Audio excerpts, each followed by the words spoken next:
Welcome back, everyone, to the Xamarin Show. I'm so excited. Kirill is here. He's my first guest of 2017. Can you believe that? Wow. First guest. It's awesome. I am so excited today.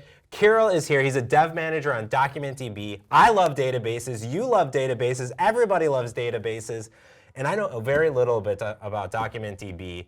So I'm super excited for this episode. But first, some of our listeners and watchers may not know who Kirill is. So can you give everyone a little bit of rundown of what you do here at Microsoft? Absolutely. And I'm grateful to be here. It's also always awesome to join your show.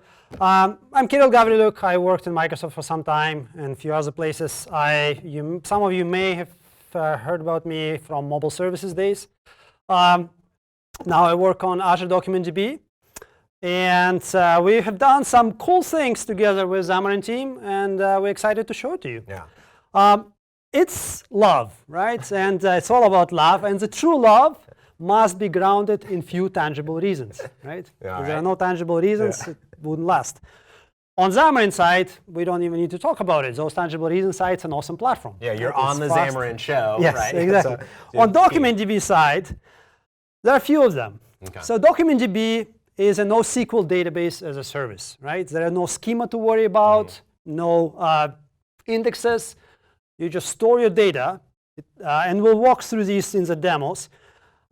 It's a very fast database. It can handle, you can execute requests in a couple milliseconds while ingesting data at the rate of millions requests per second.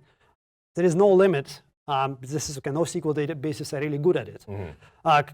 It's limitless, and it's managed, meaning that we don't ask you to tell us anything about cores or VMs. Just tell us how much requests per second you need, and we'll honor it. So kind of like in the fact that if once, let's say you get 1 million users, well, I need to scale that up. Is that what you're kind of saying? Exactly. Exactly. Yeah. You don't need to tell us how do I translate million users into cores. Got it. Right? Okay. There is none of that business. It's global. So if you have an app that has users across the globe, you can tell us with a click on a map, where do you want your data to be replicated? And we can replicate across 30-something Azure regions across the world with just one click. Cool. And so your data will be where your users are, Got it. no matter where they are. And there are some few really cool features I'm going to show off that are specific to mobile. For example, we have built-in geospatial queries, which is, there are lots of apps using geospatial. There we have built-in binary attachment support, right? So you don't need to worry about multiple data stores to store your blobs, to store your structural data or semi-structured data. You can just use one SDK, and we'll take care of, should we put this into storage? Should we put it in line? We have all those smarts built in. So, but let's jump in, right? This, enough of the slides. Yeah, so this is kind of like your overall view of what DocumentDB is. So now, DocumentDB, I'm so used to SQL. Like I've been SQL driven. I use SQLite on mobile, and I know about NoSQL solutions that are out there. So DocumentDB, is that our SQL solution, a NoSQL solution? Are there other ones? Or like how does DocumentDB fit into the databases of the world out there? Like give me the elevator pitch for. I mean, that's kind of like the feature list, but why would someone choose a NoSQL solution of DocumentDB versus saying a SQL solution that I'm used to, like, I got my schemas and I got my like everything, like, and I got to migrate and I got to do like is everything that I just said why you would go with a NoSQL solution? It's in many cases it's not either or. Okay. Just you use the tools that is right for the job. Okay. So there are a number of use cases out there. For example, IoT or user profiles or retail, where you have the common, like all of these, they have common trends. Data is changing fast. Yeah. The data structure is changing fast. If anyone has ever done alter table on a SQL database that has terabytes of data, not fun. You know, it's not fun. Not fun. NoSQL were designed to solve this problem. Okay. Right? So Azure DocumentDB, there is no alter schema. There is no schema to alter. Push some stuff Just push stuff in. I like that. There tends to be a lot of data. Okay. And with DocumentDB, we follow scale-out architecture as opposed to traditional relational database that they tend to scale up. Okay. And the difference is scale-up, meaning you push a lot of ramps. And that was great if when you own the box and you can buy a bigger box and then bigger box, then you'll run into a dead end. with DocumentDB, first there are no boxes, we manage it, and we can scale out limitlessly. We partition your data, and we keep adding and adding and adding, and you can grow to petabytes of data, and your performance does not change. Oh, that's nice. That's the important part, right? You can shove data into us at 1 million requests per second, and while the latency still stays in single-digit milliseconds, at 99th percentile, for those of you guys who care, it's the nitty-gritty statistics yeah, exactly. of it, right? Yeah. But that's thanks to that architecture where there is no schema to manage. Okay. There are no relationships to manage. And as a result, we can scale out and scale out and scale out. Super fast. At the same time, it's not our intent with creating the DocumentDB was to not make it completely foreign to a large number of developers who were brought up on relational databases. Yeah, it should feel kind of familiar. So it's not no to SQL. It's not only. Oh, okay, gotcha. It's a not only SQL, right? Got it. So we give you can change the schema, 3 V's we call them. Variability or veracity of data, volume of data, and velocity. We can adjust it at high speed. But at the same time, it's SQL, and I'll show you in the demo. So let's jump into the portal. I'm super excited because DocumentDB is not new. It's been around for a long time. But what you're showing is a brand new SDK for Xamarin, essentially the Xamarin Love that the DocumentDB team has been working on. And I think a lot of our developers are going to be brand new to this entire concept because I'm used to going in, selecting a mobile app, selecting a SQL database. This is probably their first time, so I would love to see everything, just that full walkthrough. What does it mean to create a DocumentDB? What does it mean to connect to it? So go. That's it. I'm going to stop talking. Just hit me. I'll poke from time to time, but this is all new to me. I'm super excited. Please do. So first, let's create, right? So we always start with. We love the Azure portal. Azure portal. There's 1,000 options here. That's right. But well, let's pick one. All right. Let's go to databases. It is a database. Okay. And we have a number of databases, and one of them is NoSQL database as a service, which is a DocumentDB. And we'll ask you a couple questions like, what's the name of this thing, and which API do you want to use? DocumentDB is a NoSQL as a service, and we are not religious about the APIs. So we can offer you, or you can use DocumentDB SDK's native API, or if you like Mongo, and Mongo has a fantastic API. Many people love Mongo APIs. We give you Mongo API, and we support it at the protocol level. So you can take, there's the gazillions of MongoDB SDKs out there. They all work against DocumentDB. You can use the tools of your choice and just direct to DocumentDB. The tool doesn't even know anything about DocumentDB, but it'll just work. Could you import an existing Mongo database into it? Like, here, absolutely. Here's all my data? We can actually do it after we complete, if we have time. After we complete with Xamarin, I can show you how I'll use Mongo Chef and just copy data from a Mongo to DocumentDB. That's awesome. Cool. So that's pretty much it. As the rest of this is standard Azure stuff, which part of the world you want to host it. So I created one right here. Right, it's called Xamarin. No one else picked yet the name. So unique name for your database. Okay, so this is my account. DocumentDB offers you for new customers, new developers. It offers you quick starts, right? And we have a Xamarin quick start where we're gonna create a collection. DocumentDB stores data in collections. So is that kind of like your table, or is that? It's interesting. I need to stop it's great. That way. Yeah, no, it's good. So it's very attractive to think about as a tables. And in fact, collections in Mongo database is like tables. At least they ask you to think about them. With DocumentDB, from the performance and transactional characteristics, it's more like a database. Because you can store, in the same collection, you can store all types of structures of data. You can store any types of documents. Puppies and kitties and monkeys, any data. Any data. Shove it in there. And that collection can grow infinitely. And you can transactionally, for example, submit. We support transactions, and transaction scope is around that collection. So you cannot have span transactions across multiple collections. That's where the difference is. Okay, gotcha. Right. But otherwise, yes, you can for a quick start purposes, we're gonna get some. So let's say create item collection. Our quick start is hello world of the day, so it's to-do list. Gotta have to-do list. Yeah, it's everyone's favorite. It really gets the point across of exactly how it works. So. Yeah, and we probably need to invent something new because we've been using it for 5 years now. So we have to-do list, and it's Xamarin.forms app. Very simple, right? Where did you get this from? So I just clicked this download button. You click download. Yeah. And it just, you And you download it, collection, and you done. download once you create a collection and click download, that that to-do list is connected to your DocumentDB account. So nothing else to set up. Nothing Literally else to set up. You unzip just it, open download it, unzip it, and run. Boom. And in fact, I already launched it, just so that we save time. Knew it works. Right? But see, it's already connected to my xamarin.documents.azure.com, right? It has my account key. We'll talk about security in a minute, great, yeah. right? But on the surface, it's to-do lists. The CRUD operations are familiar, right? We have create query, and we have language integrated query, our link provider, right? So you can do queries, and you can query, filter out everything that is not complete yet. Create document async.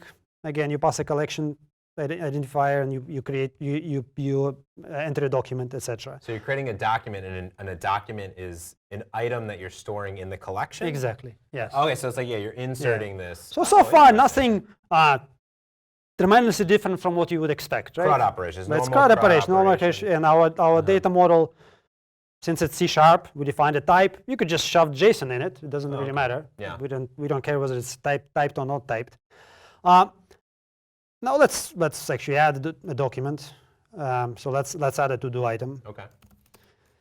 How many times did we type get milk? All the time. Yeah. Let's usually get lettuce, get salad, get Exactly. So we have, okay, so we created one to-do item.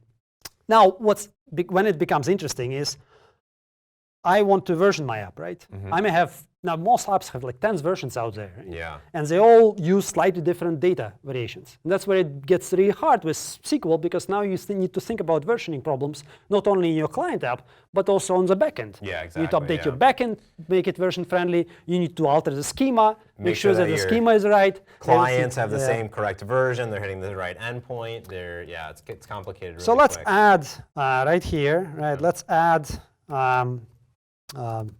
priority field. Okay. All right, so let's add priority field, and let's set it. Where we create documents, let's set priorities. Priority, let's always set it to 1. Everything is important. Everything's important. That's which is life, right? It's always everything is very important. And let's run this up again. I did not have to change anything on the backend. There is no backend. It's just database. No, it's just database. My client talks directly to the database, right? Oh, and I so didn't have there to is no middle tier, server. right? There's no server. tier. It's not talking to any. It's just literally I'm talking to the database. Yep. Oh. And so let's add another one. All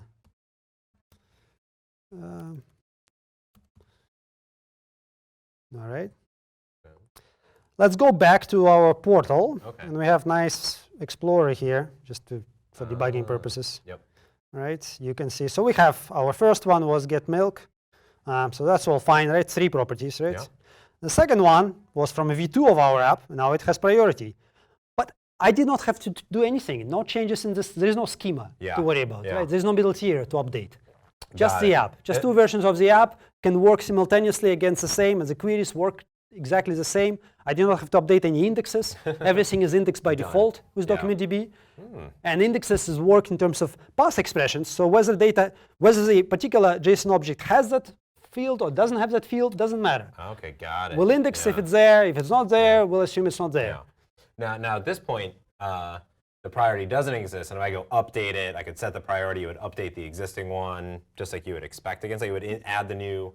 Yeah, the app, whatever the app wants to do with the old items, right? Yeah, and then your app, for instance, since it's I saw that you made it a nullable int. Is that kind of best practice of I'm adding a new field so it's nullable? I mean, we don't solve the versioning on the client still exists. It still right? exists, yeah. You want to talk to your old. You want to be able to load your old data. Yeah. You can either add a version field, or you can make your items nullable, whatever suits your scenario. It's easy peasy. Just like, is there a priority? If so, then continue. Exactly. Cool. But what is solved is there is no schema to update on the server. There is no versioning nightmare on the server to deal with, and there is no middle tiers that you need to sweat about. So inside the mobile app, how did you get that? You downloaded it? Is it just a NuGet package, or what was installed in this project? Oh yes, it's a NuGet package. Right? So it's right here. We have where is our Yeah, probably Packages is in inside here, right? So we have packages and Ah. Microsoft Azure DocumentDB.core. So even if you already have an existing project, you could just add the DocumentDB Yep. NuGet package and boom. Yep, precisely. Right. There And you it's a .NET Core package. We needed to do a few modifications at and work to make sure that it really works nicely with Xamarin. Got it. But it's it's the same package that you use in the ASP.NET Core. Oh, okay. So you had just a .NET Standard library, yep. and it can be open, and that's pretty Visual, nice. right. That's pretty nice. So that was to-do list. Now, the first question usually we get after we can know it down. Okay, so we understand collections. We understand that we can store different types of documents in the collection. There's no schema. That's nice. There is links still. So it's not foreign, right? It's still SQL. In fact, if I go... So it looks SQL-ish, right? Yeah. I'm like inserting, I'm doing this thing. If I go, we have the Query Explorer right here, right? And if I choose it, and I can run, it's still SQL queries. SQL queries, yeah. Yeah, there is no, so That's it's nice, not completely though. foreign. Okay, yeah. Well, look at all this stuff. If you like Mongo better, we have Mongo. If you like, we have JavaScript query language. And that's what DocumentDB is bringing into it, is like, hey, we can just execute these SQL queries against your NoSQL. Oh, Yeah, that's we took T-SQL, we Yeah. augmented it a little bit with this objective thing, so you can do inner joins over cool. nested arrays. Yeah. There's like a bunch of interesting stuff. We added geospatial stuff in there, so Nice. like all of that in there. Yeah. But it's not foreign to, so it's easy to start with. Yeah, that You makes don't need to sense. learn new things. Got it. It's a bit, Got it's reasonably natural. That's cool. Now, that's data model. That's all great. Security, right? Yeah. So I got right a few here, questions. Security for sure, because I see this account key and it scares me. Yeah. Yes, Yeah. it should scare you. Because if we publish this into the App Store, we basically gave anyone in the world keys to our house. Yeah, you don't want that. Yeah, everyone just they get a new awesome database that you're paying for. Yeah. So let's do, trying to see, let's note this. Okay. Let's go through a few more concepts in DocumentDB. Okay. And let's get back to security. Security and how we last, solve maybe. it, right? Yeah. So one question I have for you is, inside the application, does the SDK, does it create a database locally on my iOS application? Like, does it handle an online/offline scenario? That's great. Yeah, I knew you'd ask. That's what I'm curious about, right? No, Yeah, you have no. It's not. Doesn't yet. Okay, gotcha. Yeah, we have not yet built in offline support for this thing. So you have to basically have your own instance of SQLite or whatever you like. Okay. And then querying data is not hard. So folks have done it many times before. Updating, it's still getting a little trickier in offline scenarios and dealing with conflict resolutions. Sure. It's the next thing to solve. Yeah, makes sense. Definitely. But I could see if you're like, oh, I need to download this huge file right now. I need to download this huge amount of data into my phone, or you're making a real-time application, a game, for instance, that's reporting and sending information to the database in real time. That's where DocumentDB really shines, because you're just like nonstop inserting, doing all those CRUD operations. Yep. And then if you need to store some of it, because that's the thing is, when you talk about big data and you talk about, well, DocumentDB can give you all this data, right? So, I mean, you don't want to download 10 gigs to your phone, right? You need to be probably selective of what you're actually storing locally. Got it. Interesting. Okay. That's good. Just let's cover a couple more fundamental concepts about DocumentDB, and then jump into security and how do we filter data, right? Gotcha. Yeah. So we'll go into how do we add users to our app. Yeah. Kind of a few other concepts is, let's say if we go to overview, and let's say you create a new collection, right? Quick Start kind of was a tailored experience. You click a button, you have a collection. We just picked some defaults to make it the cheapest possible, to not frighten you away right away. But here's a full here's how you create collections in DocumentDB, right? You can do it through APIs or PowerShell or CLI, but we ask you for a name, and we're a managed service. We don't ask you for any kind of course or anything like that. We just tell you, okay, how much initial storage capacity you want us to provision, and we'll grow over time. If you need more over time, we'll just keep growing. Got it. And what throughput you need? How many requests per second? Requests per second. Yeah. Is it thousands? Is it hundreds of thousands? Millions? Hundreds of millions? That's the nice thing about DocumentDB. There is really no limit. Yeah. I mean, I'm sure at some billions of requests per second there are some network limits, but there is no realistic limit. And we use it. introduce we ask this question in terms of RUs, request units. And the request unit is it's a unit of throughput that encapsulates all the resources are needed to serve an operation. Okay. One request unit is sufficient to serve one read operation of 1K data entry, Okay, 1K document. Yeah. As the document grows, number of request units that you need to serve requests for a larger document is slightly bigger. It's not linear. It's fair. So it's but it grows. If you need more complex inserts, for example, an insert of 1K document costs 5 request units. But everything costs request units. It's very. You can actually try. We have a local emulator. You can download and you can run your workload and see how many request units you need. Got it. You can also try against with every request that you execute will return back the charge. Okay.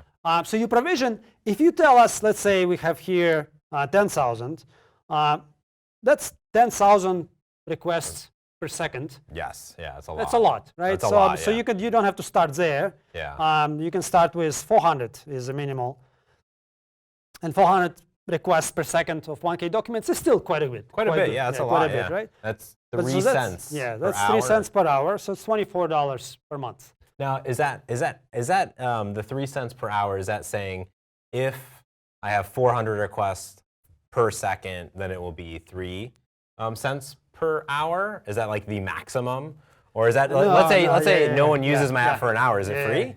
No, it's provisioned. Okay, so got it. This is your contract with us is you give us how much throughput you need, and we guarantee it. Okay, got we it. have guaranteed with 49 SLAs. Got it. Okay. So it doesn't matter how much data you have. We will ensure that you with 99.99%. This is your quality level. This is your this is why we can't just quite do this. Okay, a million comes up and the next day it's a second. You provision and we guarantee it. Got it. And makes sense. Each RU, we guarantee that's predictable performance. It's till the end of time. It's better than US dollar. Yeah. One request unit will always serve one read of 1K document, no matter what happens, no matter how much data you have. So really, no matter where your users are coming from or what type of data or whatever it is, like this is your guarantee. This is what's happening. Yes. Got it. Yeah. Makes sense. Yeah. That's really nice when you think about storing all sorts of different data and the complexity and all this stuff. Like it's like, well, this is exactly how long it will take, and this is the guarantee. Yeah. If you have a popular app and you want it to be snappy, you kind of need this. Yeah. You need this low latency. Now let's talk about latency. Right? I have this. So this account endures quite a bit of requests right now. And let's look at the metrics. Got to have some Contoso. Yeah. And it's kind of ironically called Mini. Let's me go to the one. Yeah. So it's loading, and you can see. The number of requests is just kind of millions, right? Yeah, millions of requests. Hundreds of millions. And the latency stays around 2 milliseconds, 4 milliseconds. This is that's the quality that we promise. Not even close to the SLA, way under the SLA. That's crazy. So we guarantee below 10 milliseconds at 99th percentile. Wow. So 99% of the time it will be below 10 milliseconds. Most of the time it will be around 2 milliseconds. Yeah. So that's our guarantees. We're also a global database, right? So we are fast, we can scale, and we guarantee you, we give you predictable performance, and we are global. So if you need, if your users, let's say in Japan, you just click on a map. And these are all the regions. regions. We'll replicate. These are all Azure regions, and we'll replicate your data across the world, whatever regions you choose, transparently to you. You won't even notice it.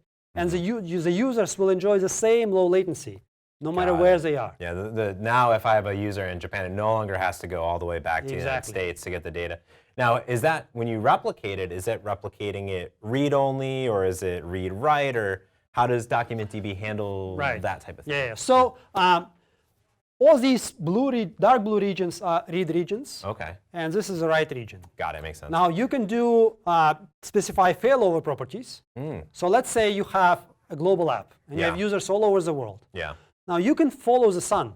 You can fail over from here to here as the sun goes, and wherever the peak of your usage is, that's where your write region is. Got it. Oh. Failing over is very easy operation with DocumentDB. Got it. Okay. So you can set up a programmatic failover policy that will just follow the sun and fail over as your usage rotates around the world. And you just click that thing and it just did it. Done. I need to hit save. Save. Oh, so you got to hit save. It'll take some time. I mean, it's not. I was like, whoa, that was fast. That was amazing. There is there are laws of physics. Yes. So it takes some time to. But once the initial data set is replicated, subsequent, it's a speed of light. Very cool. So that level of turnkey geo distribution, there's not that many databases out there that can do it. The other part is that even if you don't need to go global, you just want to be sure that your app still works if meteorite hits one of the Azure regions. Yeah, if something goes down, you get failover, you get this, it's all good no matter what. You just specify the priority of your, the region's priority, and we'll fail you over automatically if something goes wrong. And for that, is there a tier that you have to select, or is it just automatic? It's built in. I'm thinking some of our developers may be used to the Azure mobile app sample where you're like, oh, I'm going to be a S1 bucket or a B1 bucket. No, it's just there, just good. Because again, you're just going to the database. Exactly. There's only one currency, which is request units. That's nice. And just There's one takeaway from today. There's one currency, request units are used. Cool. Nice. So there's also the key kind of basic concepts, right? Mm-hmm. And all of this is backed by 4.9 SLAs. Mm-hmm. It's built into the culture. As a dev manager, it's painful to maintain that SLA, but it's a promise, and the promise we keep. They're large. Many of our customers are very large apps or websites or IoT solutions. Pump a lot of data. They kind of care, and the rigor is achieved that we were able to make updates even during Black Friday weeks. And our retail customers did not notice. Didn't know, it just happened. I've noticed that over time of shopping. It seems like websites have gotten better and like all this stuff, just because I think the technology and the scale of all this stuff. I mean, I could imagine it's like, okay, when midnight happens and then the rollout and the failover, even probably time zone, right? Probably I mean, we had to build up a rigor, but that's pretty cool. So it's also the core concepts. Now let's get back to security. I'm super So interested. we still have that key, right? And it's frightening, and it's in the app. Let's remove it from the app. We have a sample on GitHub that shows you how to do it.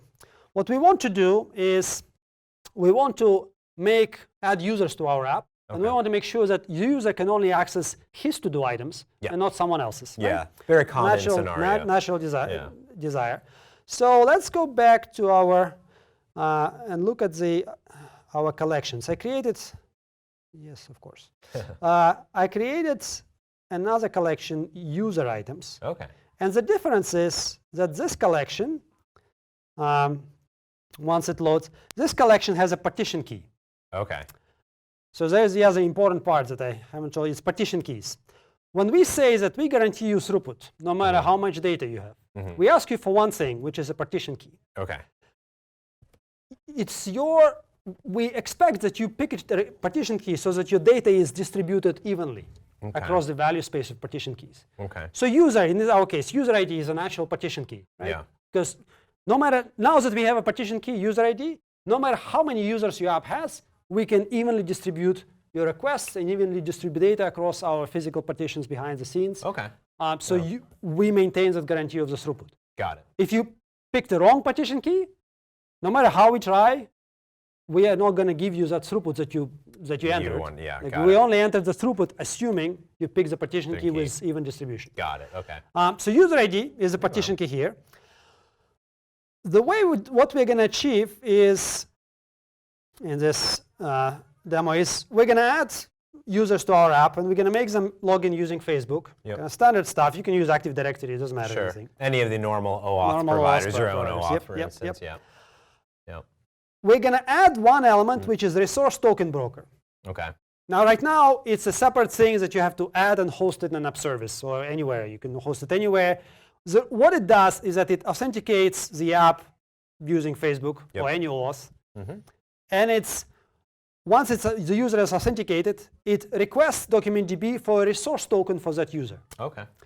resource tokens are like shared access signatures, if you're familiar with storage. The only thing is, so it's a short-lived token that gives some rights to the requester.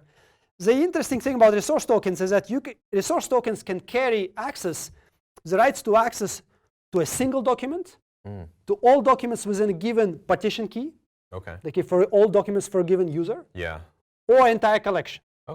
And the write could be read-only or could be read-write. So there is more flexibility. Gotcha. Yeah, so you're really in control of that finite. This user, I think of a team where you may have a dev manager, or a dev manager can modify this stuff, but the intern can only read it. But both of them only get access to it if they're logged in and I've granted it, essentially. So this is a very, very common flow that developers will be used to, because I've done this all the time with Azure mobile apps, even without Azure mobile apps, right? You need to log in, you got to get a token, and then that's your magical, your secret sauce. You don't have to embed anything in your application. It's like you have Facebook or Azure AD or whatever has granted me that access. So it's cool. Makes sense. This all makes sense to me. That's all. And so once the resource token is issued to the app, it can now access the logged-in user's data and cannot access anything else. And that's enforced. That authorization is enforced by built-in authorization layer in the database. So it's fast. Again, you don't have to have a middle tier. It's built in. And it's pretty flexible. So that's how we achieve per-user data. Now let's take a look at the code that you have to write on the client. Let's get out of our quick start and open something more realistic, which is the app. Let me pick the right to-do. I managed to make the same mistake all the time. I call them the same thing. Name, yeah. Sometimes in my getting started, I literally have the same app 4 times. Demo 1, demo 1, demo 1. So it's the same app. I just added users to it, and you have to log in. So there is some dance around login that we do because we have to talk to Facebook, and we have to talk to the and we use the your Xamarin Auth library. Right. So we do the dance with Facebook and AppService, and once we get the token, we pass it. We get back the resource token, and with resource token we can create document client. Notice now document client does not. There is no account. There is account URL still, but there is no secret in the app, right? So the app is safe to deploy to the store. As far as the CRUD is concerned, it's the same thing. So the only difference is now when I query, I just need to pass the user ID as a partition key. That's all. And if I don't pass it, I'll just get back access denied because I'm trying to query too much. Makes sense. I query more than I'm entitled to. If I and same thing when I'm inserting, as long as this to-do item has the user ID in it, I'm good. But if it's not there, or if the wrong user ID is there, I'll get access denied because I'm trying to insert into someone else's to-do list. Got it. Okay. So it's all managed by the database. I don't have to worry about it. Easy. So that's how we add users. Got it. Now, finally, it was nice, but it's not specific to mobile still, right? It's OAuth flows. I mean, web apps have OAuth flows, right? Let's do something that is specific to mobile. Sure. So let's pick the. We talked about geospatial a little bit, right? Yeah. So, and to me, how I understand geospatial and kind of when I think of the user flow is, I imagine that my users are logging in all over the world. So maybe there's people in Japan, maybe there's people here, and if I have user-specific data, it would be really nice if that user-specific data was in the region closest to them. Is that kind of geospatial? Well, there are 2 aspects, So there is the geo-distribution, where we ensure that the data is wherever your users are. So that is done through our application behind the scenes. You don't need to worry about it. The user, if you clicked on the map, it'll be there. Got it. And SDK is smart. We have this Discovery multi-homing API, which is SDK. Whatever it's connect from, it will get connected to the right region, the nearest region to it. It expresses preferences. Hey, I'm in Japan. And we'll connect you to the region the closest to it. It's smart. We also support in the database GeoJSON, geospatial types. So let's take a look. While we let's launch this up, and while it's getting, I actually took your sample region definer. And I added a couple things to it. So let's see. I hope you'll like it. So let's go. Here I have a data set that I got from USGS about earthquakes. Cool. all over the world. And it comes with a bunch of information and the GeoJSON types, data types, right? These coordinates, altitude, but rather depth in this case. What I do with it is I want to draw a polygon. Let me zoom in, zoom out rather. I want to draw a polygon, and then I'm going to get all the earthquakes that happen within that polygon. Okay. Right. So let's do the polygon. Took me a while to figure out how to do long press on the simulator. Yeah. Boom. Okay. And that's your guys' sample, Yeah. like, but augmented. Yep. So now that I have a polygon, I want to get earthquakes. So you're saying, yeah, give me only earthquakes Within inside that this polygon, region. yeah. And you're saying that you just sent a query to Yes. the back end. To they're- DocumentDB. I'm going to send the polygons that I defined to DocumentDB. Give me all the records within that polygon. That's cool. Let's take a look at that query, Yeah, because like I think basically that is any map program, anytime, or even just if you want to, something like something finding restaurants, something like that. You know the current coordinate. Find me something around that. That's crazy. So let's take a look at so all I added was the repository class right here. Okay. That connects to DocumentDB. Yep. And this is a query. So here's my data model. Again, the C#, so I just generated something from JSON. Yeah, a bunch of JSON Right, bunch of stuff here. And so I have this geometry. I made it called location. But now if I go back to the query, we have geospatial queries built into link. Oh, whoa, So I go cool. quick.location. This is my type. There's no custom functions, nothing. This is DocumentDB query. I call location.within, and I pass the polygon. Got it. It happens automatically on the server. Automatically. That's all I needed to do. Wow, that's cool. There is no, it's like if you don't have this in your layer, and I dreamed about it when we did mobile services, and we couldn't quite get it done from the client all the way. We had it in SQL deep inside, but we couldn't quite plumb it all the way to the client. Yeah. Now I have it. Yeah. Now we have it built in, and it's nice thing about it is this. I'm going to shake it into GitHub because it's read-only data for the sample. Yeah. I'll just put read-only key and check it in with a key, so Done. people don't have to do anything. People can Got just it. get it from GitHub and play with it. Nice. So it's going to be, by the time this airs, this will be in We'll put it in the show notes GitHub. below. Yeah. And and you have the data. And so like what the sample does is that I have a job that synchronizes my data set with USGS feed. Yeah. So you always have fresh data about earthquakes. Yep. And you can query it. No, boom. And like for All the example, data. some of your friends are in California, and I was thinking that I could use this app to convince them to move. Yeah. Because you just move there. I have a feeling that there's quite a few more. Yeah, it just gets crazy. Let's reset it, and let's move out a little. Yeah, most of the Xamarins are over in the San Francisco area. Yeah, so let's do something around San Francisco.